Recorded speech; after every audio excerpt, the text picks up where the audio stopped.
دیکھ لینا کہ کوئی شخص اگر کلمہ کفر کہے اور پھر وہ یہ کہے کہ مجھے پتہ نہیں تھا، تو یہ عذر نہیں ہوتا ہے، کلمہ کفر مانا جائے گا، عذر نہیں ہے۔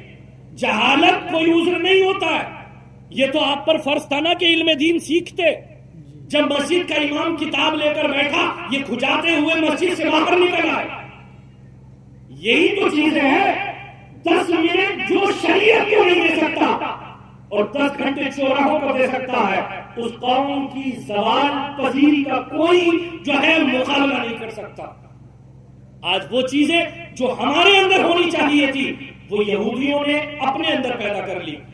شادیوں کو آسان سے آسان ترین بنانا تھا، لیکن اتنا مشکل کر دیا کہ اگر کوئی چاہے بھی کہ میں اپنی شادی کو آسان کر لوں، وہ بھی نہیں ہو سکتا۔ حقیقت بات میں آپ کو بتا رہا ہوں، چاہے وہ پڑھا لکھا ہو یا غیر پڑھا لکھا ہو، اگر وہ یہ چاہے کہ میں آسان کر لوں، وہ بھی نہیں کر سکتا، کیونکہ رواج ہی اتنا مشکل اور اتنا ٹف بنا دیا کہ اگر کوئی نہیں کرے کہ بھائی جب تھا نہیں تو پھر کیا کیوں تھا، انہوں نے انتظام کیوں کیا تھا۔ یہ تمام چیزیں بالکل خراب رسمیں کر دی۔ لڑکے لڑکیاں ایک جگہ ٹہل رہے ہیں۔ کبھی اٹھائی ہے وہ روایت کہ جب خالد بن ولید سے عیسائی پادریوں نے کہا تھا کہ خالد بن ولید ہم ایمان لے آئیں گے، حملہ مت کرو ہم پر، بس اتنا کر لینا کہ جو ہماری مارکیٹ ہے، جو بازار ہے، ان سے نکل کر تم بس ہمارے قلعے تک آ جانا، بس ان سے نکلنا، ہمارے قلعے تک آ جانا، ہم خود ہی اسلام قبول کر لیں گے، تمہیں جہاد کی ضرورت نہیں ہے، ہمیں مارنے کاٹنے کی ضرورت نہیں ہے، بس خالد بن ولید اتنا کر لینا، بازار سے نکل کر ہمارے قلعوں کی طرف آ جانا۔ خالد بن ولید اپنے وقت کا the undefeated commander of اسلام، جس نے 125 جنگوں میں حصہ لیا ہو، اور اللہ کے فضل اور اس کی عطا اور مصطفیٰ کے وسیلے سے کسی ایک جنگ میں خالد بن ولید نہیں آ رہے، کسی ایک جنگ میں نہیں آ رہے تھے خالد بن ولید۔ وہ خالد بن ولید جب ان سے کہا کہ بازار کو پار کر کے ہمارے قلعے سے آ جاؤ، اگر سب لوگ صحیح سلامت آ گئے، خود ہم جھک کر اسلام قبول کر لیں گے۔ خالد بن ولید کا ذہن دوڑا، ذہن چلایا کہ اتنی معمولی سی بات پر کوئی کیسے اسلام قبول کر سکتا ہے۔ جب ذہن دوڑایا، ملاحظہ کروایا اپنے درباریوں سے کہ جاؤ دیکھو، اپنے جو معاونین تھے، اپنے جو خادم تھے، ان سے کہا کہ دیکھ کر آؤ عیسائی پادریوں نے کیا اہتمام کیا ہے۔ جب دیکھنے گئے تو دیکھتے ہیں کہ بازار میں عورتوں کو ننگا کر دیا گیا ہے، پیسوں کے ڈھیر لگا دیے گئے ہیں، سونے چاندی پیروں میں پڑے ہیں، اور یہ انتظام صرف اس وجہ سے تھا کہ جب یہ مسلمان اپنے گھوڑوں پر سوار ہو کر بازار کی طرف سے نکلے تو ننگی عورتوں کو دیکھ کر ان کی آنکھیں بہک جائیں، مال دولت کو دیکھ کر ان کے دل نیچے گر جائیں۔ جب یہ دیکھیں کہ سونے چاندی ہیرے جواہرات کہ جن کے لیے ہم کوشاں رہتے تھے، جن کے لیے ہم پورے دن محنت کر کے تھوڑی سی روزی حاصل کرتے ہیں، وہ مال اور جواہر ہمارے قدموں میں پڑے ہیں، بس یہی لالچ کیا تھا کہ صحابہ کرام کے دل بہتے، نظریں بہتے، مال و دولت کو پسند کر لیں، عورتوں کو پسند کر لیں، اور اس کے بعد وہ بہت کر اپنے دین سے پھر جائیں۔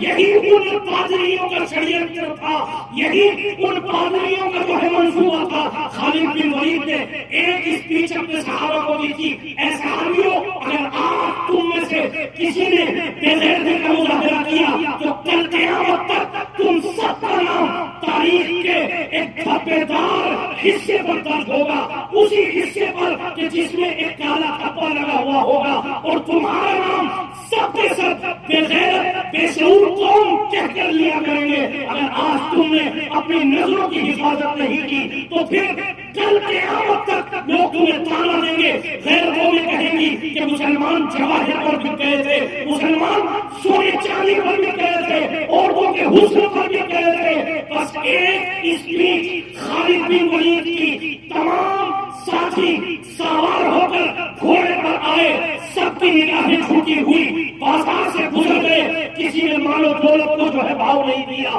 کسی نے جو ہے عورتوں کے حسن کو نہیں دیکھا، سب کے سب نگاہیں جھکائے ہوئے قلعے تک پہنچ گئے۔ جب عیسائی پادریوں نے دیکھا کہ مسلمان نے نہ جو ہے دولت کی طرف دیکھا، نہ سونے کی طرف دیکھا، نہ مسلمانوں نے عورتوں کے حسن کی طرف دیکھا، تو خالد بن ولید کے ہاتھ پر اسلام لے آئے اور کہنے لگے کہ خالد بن ولید آخر کون کون سی چیز ہے جس نے تمہاری نگاہوں کو بچا لیا، تمہارے دل کو بچا لیا؟ تو خالد بن ولید نے ایک تاریخی جواب دیا تھا کہ ایک پادریوں جس آنکھوں نے مصطفیٰ کا دیدار کیا ہو اور جس دل میں مصطفیٰ کی محبت کا چراغ روشن ہو، نہ وہ آنکھیں دنیا کی کسی طاقت کے سامنے بیٹھ سکتی ہے اور نہ دل وہ مصطفیٰ کے ہوتے ہوئے کسی دنیا دار کو کیا جا سکتا، کسی کو نہیں دیا جا سکتا وہ دل،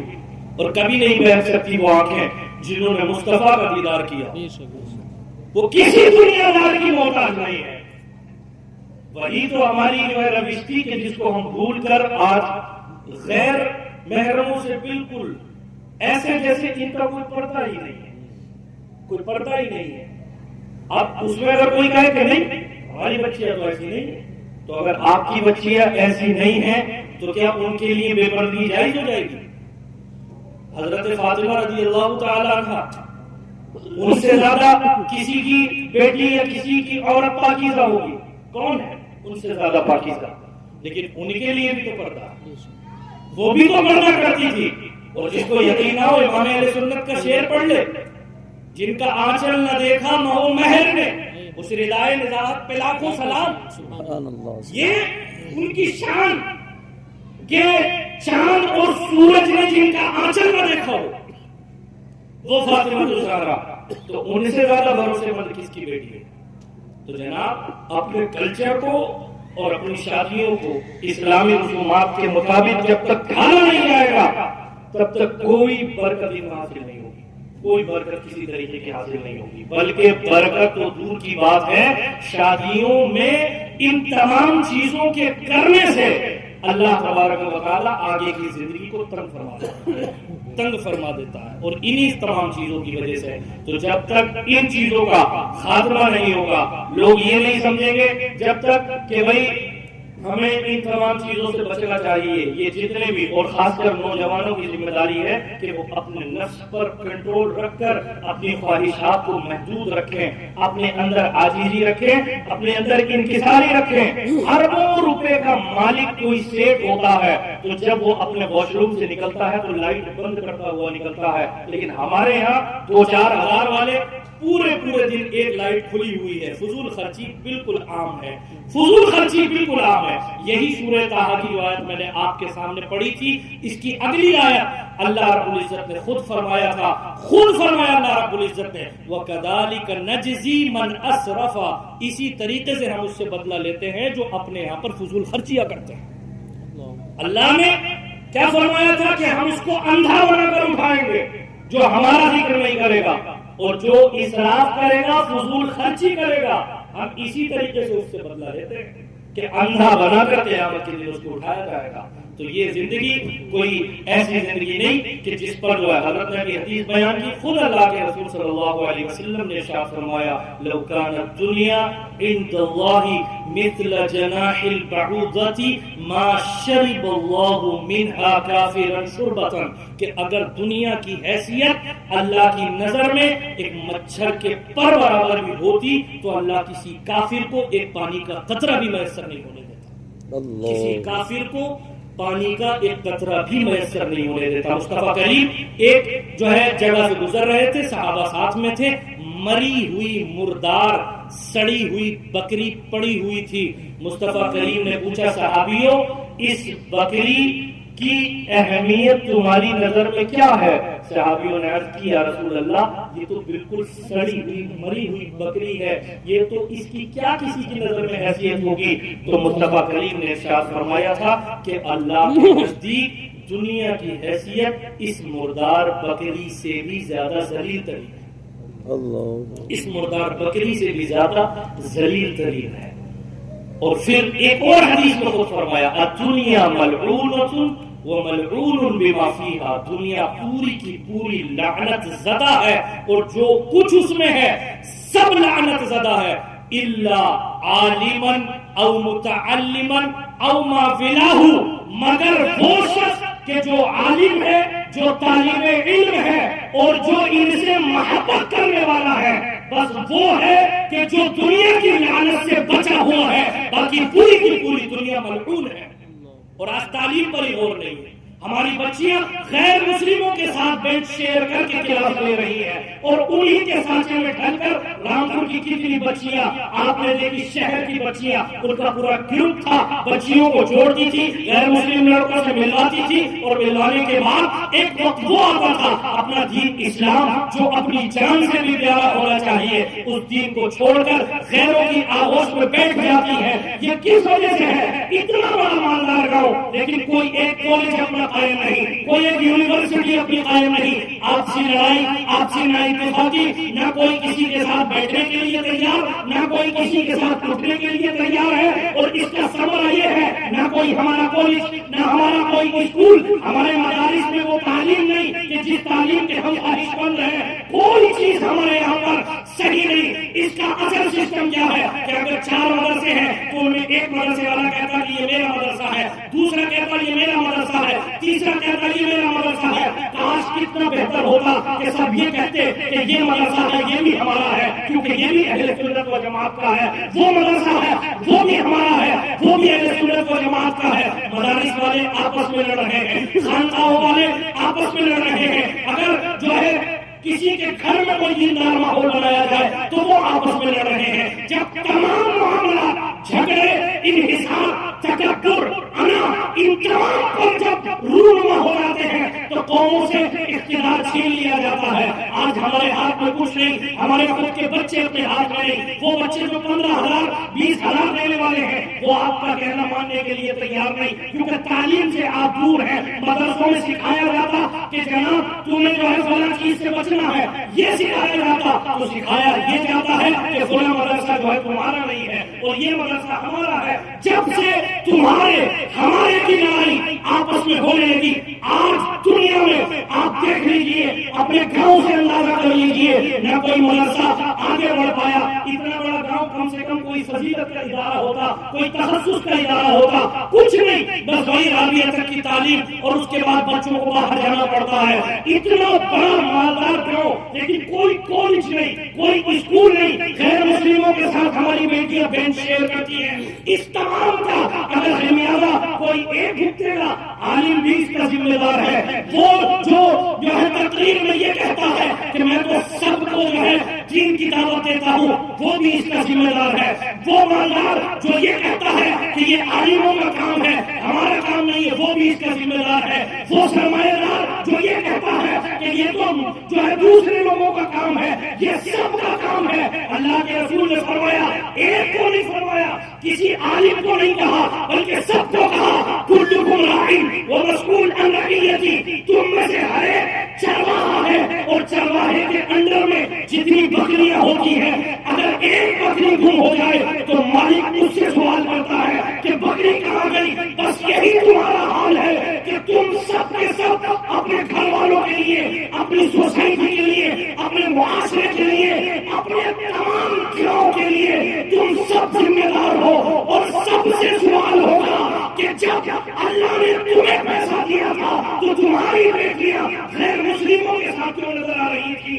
جب اللہ نے تمہیں مالوں دولت سے نوازا تھا تو تمہاری بیٹیاں فتنہ اقتدار میں مبتلا ہو کر دین و اسلام کو, دین کو چھوڑ کر, اسلام کو چھوڑ کر بد مذہبیت کیوں اختیار کر رہی تھی؟ یہ تمام چیزوں کا سوال آج کے عالم سے بھی ہوگا, مفتی سے بھی ہوگا. یہ تمام سوال جو ہے صرف علماء سے نہیں مالداروں سے بھی ہوں گے, سب سے ہوں گے. وہ سرمایہ دار جو آپس میں دو بھائیوں کو لڑا کر اپنا مقصد نکالتے ہیں, وہ دلال جو پنچایتوں میں 5-5 لاکھ روپے لے کر 2-2 لاکھ روپے اپنے قبضے میں کر کے اپنا گھر چلاتے ہیں, وہ رشوت خور کہ جو تھانے میں 50-50 ہزار کی رشوت دلواتے ہیں فری میں کام ہو سکتا ہے. کیا ان دلالوں کا یہ سیوا نہیں کہ وہ اپنے معاشرے میں ایک اسکول دیں, ایک کالج دیں؟ کیا ان رشوت خوروں کا یہ کام نہیں ہے کہ وہ تمام لوگوں کو ابھارے, ایک کالج بنائے کہ جس میں مسلم بچیاں اسلامیات کی تعلیم بھی سیکھیں, جس میں مسلم بچیاں دینی تعلیم, اصلی تعلیم, دنیا کی تعلیم بھی سیکھیں. ہمیں میں سے پھر کوئی پروفیسر ہوگا, کوئی وکیل ہوگا, کوئی جج ہوگا. ہم یہ نہیں کہتے کہ سب بچوں کو عالم بناؤ, کسی کو وکیل بناؤ جو تھانے میں تمہارے کام آئے گا. رشوت خور نہیں ہوگا, اور جو رشوت خور ہوگا اس سے علم کی قدر, علم کی وقت چھین لی جاتی ہے، تو آج اگر آپ نے ان چیزوں پر غور نہیں کیا تو کل قیامت کے دن آپ سے سوال ہوگا کہ جب تم نے دی تھی تو پھر تم نے اپنی لڑکیوں کو غیر مذہب قبول کرنے کے لیے کیوں چھوڑ دیا تھا؟ تمام لوگوں سے سوال ہوگا اس کا۔ اس طریقے کی تقریریں لوگ نہیں سنتے کیونکہ وہ مطلب کی نہیں ہوتی ہیں، لیکن میں خود اس بات کا ذمہ دار ہوں جناب۔ میں سوچوں کہ میں بچا ہوا ہوں، میں خود ذمہ دار ہوں، لیکن میں یہ کہہ کر بچ سکتا ہوں کہ جب میں کسی کو ساتھ لانا چاہتا ہوں تو آئے گا کون ساتھ میں؟ یہ کام اسکول کالجوں کا، یہ کام بنانے کا، یہ حقیقت بات یہی ہے کہ علماء کا کام نہیں ہے، ورنہ علماء کو جو لوگ اس معاملے میں پسند کریں گے۔ یہ کام ہے سرمایہ داروں کا، جو ہے اس وقت میں جب آپ کی کوئی پنچایت ہوتی ہے آ کر بیٹھ کر فیصلہ کر دیتے ہیں، تو جب پنچایت میں علماء سے فیصلہ نہیں ہوا تو اسکول کالج کے وقت جو ہے علماء کیا کام آئیں گے؟ یہ تو سرمایہ دار ہیں کہ جن کی ایک ایک آواز پر لوگ ایک ایک لاکھ نکالنے کے لیے راضی ہو جائیں گے۔ آج کوئی کالج نہیں، کوئی یونیورسٹی نہیں، پورا گاؤں ایسی جہالت کے اڈے پر چھوڑ دیا، اور سب کے سب لوگ، نہ کسی کو علم کی طرف کوئی رجحان۔ آپ علم دین نہ سیکھیں، علم دنیا ہی سیکھ لیجئے، نہ دنیا کا کوئی علم کسی کے پاس، نہ دین کا علم کسی کے پاس۔ اتنا بھی سمجھ نہیں ہے کہ کسی حدیث کے مطلب کو اپنے ذہن میں بسا کر اس کو سمجھ سکیں، ایسی بھی جو ہے آج ہمارے اندر تعلیم نہیں ہے۔ اور جب سے یہ تعلیم کی گراوٹ ہمارے اندر آئی ہے، قوم مسلم کا تسلسل اتنا گر گیا ہے کہ آج ہم دھستے چلے جا رہے ہیں زمین میں، اور اس سے بڑا، وہ دھسنا تو الگ ہے کہ زمین میں زندہ دھسایا جائے گا، اس سے بڑا دھسنا کیا ہے کہ آج ہمارا معاشرہ کافروں سے بھی بدتر نظر آ رہا ہے۔ آج ہمارے معاشرے میں کافروں سے بھی بدتر برائیاں پیدا ہو گئی ہیں۔ زیادہ لمبی چوڑی گفتگو نہیں، بس اتنا سمجھیں کہ اگر ہم ان چیزوں پر غور نہیں کریں گے تو پھر کون کرے گا؟ مدارس اسلامیہ کو مضبوط کیجیے، مدرسے والوں سے سوال کرنا چاہیے کہ آپ کے یہاں پر پڑھائی ہے تو کس طریقے کی ہے؟ اگر کوئی بچہ کمزور ہے، ڈائریکٹ کہو کہ ہم آپ کو چندہ دیتے تو اس وجہ سے تھوڑی دیتے ہیں کہ اس بچے کی نماز بھی یاد نہیں، ڈائریکٹ کہیے آپ ذمہ دار ہیں اس چیز کے۔ یہ تھوڑی ہے کہ مدرسے والے رمضان میں آپ کی رسید کاٹ کر جائیں گے، پورے سال رنگنے لیا مزے اڑائیں گے۔ نہیں، مزے یہ جب ہونے چاہیے جب بچہ جو ہے ایک صحیح عالم پیدا ہو جائے۔ آپ دیکھ رہے ہیں اس وقت میں جو لڑکے عالم بھی بن رہے ہیں، صحیح معنی میں عبارت بھی عربی کی نہیں پڑھ سکتے، وہ عربی رٹنا تو دور کی بات ہے، زبان پر عربی جاری ہونا کہ ایک ایک حدیث آدمی عربی میں بیان کر دے یہ تو دور کی بات ہے۔ عربی تو وہ جانتے ہی نہیں کہ حقیقت میں زبان کیسی ہے۔ یہ کیا ہے؟ کیونکہ آپ کا کام سسٹمیٹک طور پر نہیں ہو رہا ہے۔ جو مدارس میں بیچارے پڑھا رہے ہیں وہ خود اس لائق نہیں ہے کہ وہ عربی ان کو آتی ہے، تو وہ دوسرے کو کیا سکھائیں گے؟ یہ جو ہے تو وہ دوسرے کو کیا سکھائیں گے؟ یہ سب صرف عالم کی ذمہ داری نہیں ہے، یہ عوام کی بھی ذمہ داری ہے۔ باقاعدہ پوچھو مدرسے والوں سے کہ آپ کو جب چندہ دیتے ہیں 10 لاکھ 15 لاکھ 20 لاکھ 40 لاکھ 50 لاکھ کیا کرتے ہو مدرسوں میں؟ خالی اس لیے کرتے ہو کہ یہ بچے بس جوڑ لیے، دستاریں کرا دی، اس کے بعد سب نمٹ کر؟ نہیں، کوئی فارغ نہیں ہوگا اگر ایک باصلاحیت بچہ نہیں نکلا۔ دستار کیا، اس کے سر پر 1000 پٹکے رکھ دو، کوئی فائدہ نہیں حاصل ہو سکتا۔ سر پر 1000 امامے باندھنے سے وہ کیا جو ہے مثال دی گئی ہے کہ جن لوگوں کو جو ہے توریت دی گئی پھر وہ اس کا بوجھ نہیں اٹھا سکے، اس پر عمل ہی نہ کر سکے، تو کیا فرمایا کہ مثل الحمار یحمل اسفارا، اس گدھے کی طرح ہے کہ جو بوجھ کو ڈھوتا ہے۔ تو کتابیں کسی کے اوپر لادنے سے کوئی عالم نہیں بن جاتا جب تک اس کے اندر صلاحیت موجود نہیں ہوگی، جب تک اس کے اندر علم موجود نہیں ہوگا۔ باہر کے مدرسوں میں آپ دیکھو ایک سے قابل ترین بچہ عربی فر بولنے والا، ہمارے یہاں پر انگلش کچھ کسی کو نہیں آتی، صحیح معنی میں اردو نہیں بولنے والے لوگ موجود ہیں جو اردو تک بولنا نہیں جانتے، عربی تو دور کی بات ہے۔ یہ کام سسٹمک طور پر نہیں ہوا کہ مدارس میں نہ عربی سکھانے کی طرف کوئی توجہ، جو مدرس وہ غیر لائق غیر قابل، جو خود نہیں جانتے کہ عربی کیا چیز ہے، تو وہ دوسروں کو کیا سکھائیں گے؟ تو پھر جب مدارس کا حال یہ ہے تو اسکول وہاں پر کیسے بنیں گے؟ اور بن بھی گئے تو چلیں گے کیسے؟ سب کے سب چاپلوسی پر کام چلے گا کہ یہ میری چاپلوسی کرے گا تو یہ یہاں پر پڑھائے گا،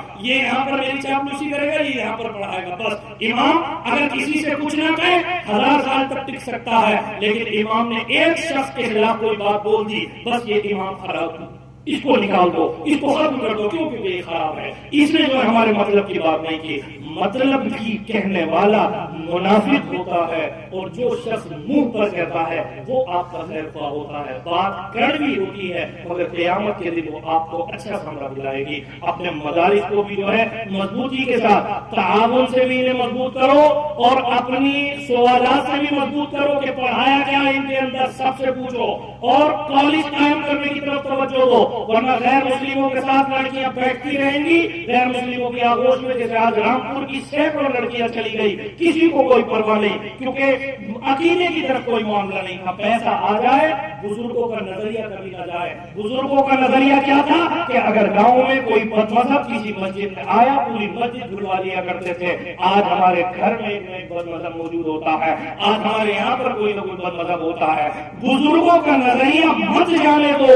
آج بزرگوں کا نظریہ ہوتا تو کرسچنوں کے اسکول میں اپنے بچوں کو نہیں پڑھاتے، اپنے خود کی سوسائٹیاں قائم کرتے۔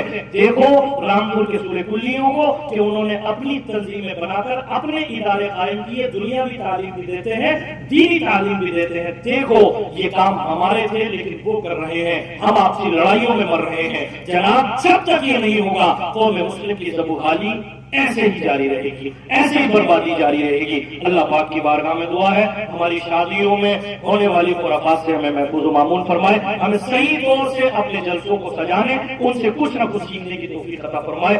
اللہ اس جلسے کی برکت سے بالخصوص ہم تمام حاضرین کے گناہوں کی مغفرت فرمائے۔ وما علینا الا البلاغ۔ تمام لوگ میرے ساتھ ایک دوسرے کو گواہ بنا کر اپنی زندگی میں کیے ہوئے تمام گناہوں سے، جس سے کوئی کلمہ کفر، کلمہ شرک، کلمہ فسق سرزد ہوا ہو، ایک دوسرے کو گواہ بنا کر توبہ کریں۔ پڑھیں میرے ساتھ استغفر اللہ ربی من کل ذنب واتوب الیہ۔ تجدید ایمان کریں لا الہ الا اللہ محمد الرسول اللہ۔